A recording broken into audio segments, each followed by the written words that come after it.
India का medical system जल्द ही collapse होने वाला है। 9 मार्च 2016 को इंडिया की पार्लियामेंट्री कमेटी ने यह ओपनली एक्सेप्ट किया। जी न्यूज में पब्लिश्ड एक रीसेंट स्टडी के हिसाब से इंडिया में बस गेस करो कितने परसेंटेज सर्जरीज फेक की जाती होगी। वेल, अ फ्रीकिंग 44% सर्जरीज फेक की जा रही है। मतलब almost half of the surgeries completely unwanted होती है, सिर्फ पैसे कमाने के मकसद से की जा रही है। इसी रिपोर्ट ने इन सर्जरीज को बाइफरकेट करके भी बताया था कि कौन सी सर्जरियां हैं। इंडिया में होने वाले 55% heart surgeries, 48% uterus surgeries, 47% cancer surgeries, 48% knee replacement surgeries, 45% C section surgeries completely unnecessarily हो रहे हैं, सिर्फ पैसे ऐंठने के मकसद से। रीजन सिर्फ और सिर्फ एक, कॉर्पोरेटाइजेशन ऑफ हॉस्पिटल्स, यानी कि हॉस्पिटल्स को भी कॉर्पोरेट कंपनीज की तरह टारगेट और प्रॉफिट सेंट्रिक बना देना। एक काफी इंटरेस्टिंग रिसर्च पेपर है जिसमें रिसर्चर्स ने महाराष्ट्र के टॉप हॉस्पिटल्स के 43 specialist doctors, senior government x officials और कॉर्पोरेट हॉस्पिटल्स के मैनेजर्स को तक इंटरव्यू किया, ताकि वो इन हॉस्पिटल्स में जो कंपनीज की तरह ही टारगेट बेस्ड स्ट्रक्चर चल रहा है उसे पब्लिकली एक्सपोज कर पाए। And the results were shocking. So, सबसे पहले तो सैलरीज की बात करते हैं। रिसर्च में पार्टिसिपेट किए रिस्पोंडेंट्स का यह कहना था कि हॉस्पिटल्स में काम कर रहे डॉक्टर्स की सैलरीज में बहुत ह्यूज डिफरेंस होता है। इतना ज्यादा कि न्यूबी डॉक्टर्स को 1 लाख पर मंथ की सैलरी मिलती है, लेकिन सीनियर डॉक्टर्स को 1 करोड़ पर मंथ तक भी ये सैलरी पहुंच जाती है। अब सवाल यहां पर यह आता है कि इतना बड़ा डिफरेंस क्यों? क्योंकि डिफरेंस इनके टारगेट्स में भी होता है। एक सीनियर ऑप्थेल्मोलॉजिस्ट का यह कहना है कि उन्हें एवरी मंथ 1000 पेशेंट्स को कैसे भी करके हाई एंड ट्रीटमेंट्स में कन्वर्ट करना पड़ता है। इसी पर एक और गायनेक रिस्पोंडेंट का कहना यह था कि मंथ एंड में टारगेट्स का प्रेशर काफी बढ़ जाता है, जिसके लिए उन्हें कैसे भी करके आउट पेशेंट्स यानी कि ओपीडी पेशेंट्स को भी बिना मतलब के हॉस्पिटलाइज करना ही पड़ता है, और नतीजा ज्यादा से ज्यादा सर्जरीज रेकमेंड करके टारगेट्स मीट किए जाते हैं, क्योंकि टारगेट ही यहां पर 1000 पेशेंट है।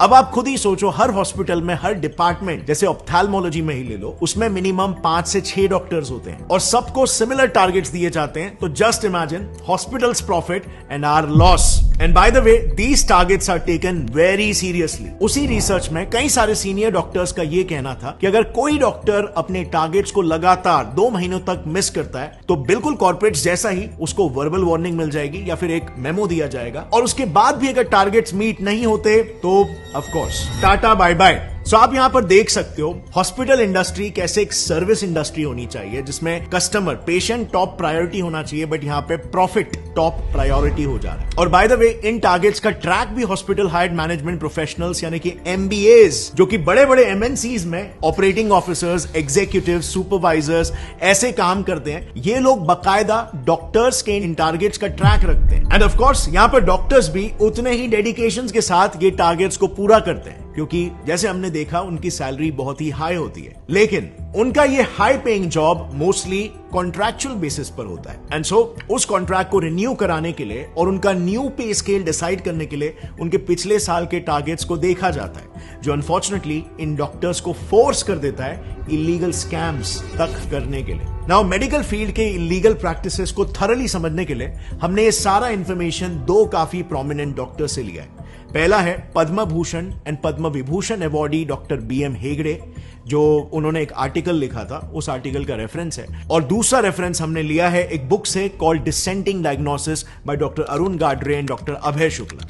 लेकिन काफी ढूंढने के बावजूद भी हमें यह बुक ऐसे पब्लिकली अवेलेबल नहीं मिली, लेकिन हमें बिजनेस इनसाइडर का एक आर्टिकल मिल गया जिसमें उस बुक के कुछ मेन एक्सर्प्ट्स अवेलेबल है। Starting with the first scam, जो इतना घिनौना है कि इंसानियत भी काइंड ऑफ शर्मा जाए। Keeping dead patients alive.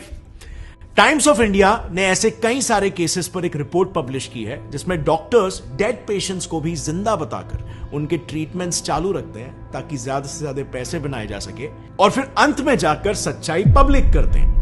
TOI में ही पब्लिश्ड एक केस में एक हॉस्पिटल ने पेरेंट्स को बिना बताए उनके 14 साल के ब्रेन डेड बच्चे को 1 महीने तक वेंटिलेटर पर रखा।